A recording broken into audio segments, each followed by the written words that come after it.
Here are some of my thoughts on writing and life for September 2025. Usually, fall season is my favorite time of the year. The heat and humidity of summer is gone.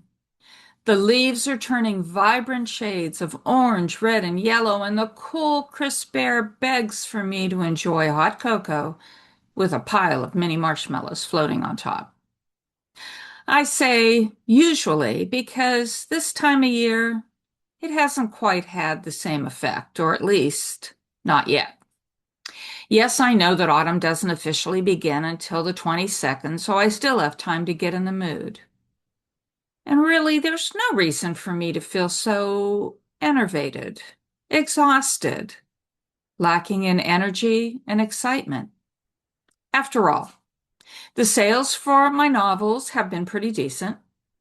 The book signings have been enjoyable, and I still have lots of events to look forward to. The edits for my next novel are going well. Am I the only writer who enjoys editing her work? And I'm hoping to get it back to my editor by the end of this month. And I've also been playing around a bit with short stories as well as ideas for two of the upcoming midlife Moxie novels, Investing in Iris and Wendy Waking Up. So what's the problem? I think I have a bad case of author burnout. It's not the actual writing, but rather all the other author-related tasks and responsibilities that have beaten me up and worn me down. There's the endless round of calls and emails to set up book events and speaking gigs and then spend time researching even more to add to my list when I've run through all the ones I already found. And speaking of emails, the annoyance of having my inbox swamped with all these fake book promoters or supposed book group coordinators who start by telling me how great my books are and then offer to help me sell even more or get even more reviews if I'm willing to part with some cold, hard cash. My quick reaction is a no and blocking their email address. And let's not forget the budget busting costs associated with being an author. For example, one of the newsletter services I use has changed its plan and now I have to pay to play. Another unexpected expense. Several of the recurring subscription payments have come due in the past few weeks, and while I love the programs I'm using, they further deplete my bank account. That's the thing about being an author. It's not the writing part. It's the financial and time outgo that comes with running what is in reality a small business. The catch-22, you could do more if you had an assistant, but you can't afford one, so you have to juggle it all yourself.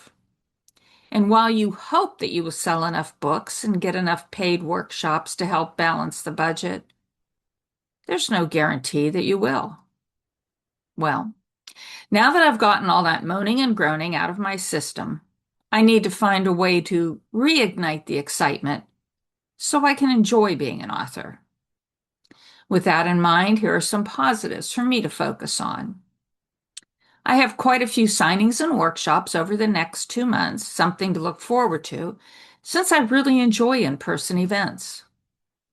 And 2 of my September events are tied to Midlife Moxie Day, which means I have a chance to encourage women 50 and older to rethink their plans for their future, or make some if they haven't already. Overall, I've gotten a lot of great reviews and comments about my Midlife Moxie novels. And since I only released the first one in 2023 and was very nervous making the move from a short story writer to novelist, I'm reassured that it wasn't a crazy idea. That's 3 positives to start with, and I plan to come up with even more, since being burned out is not an option. But I know I'm not the only writer who struggles with this issue, so I'd love to know what you do when you are down to barely warm embers. How do you generate enthusiasm and excitement for your writing or in your author life?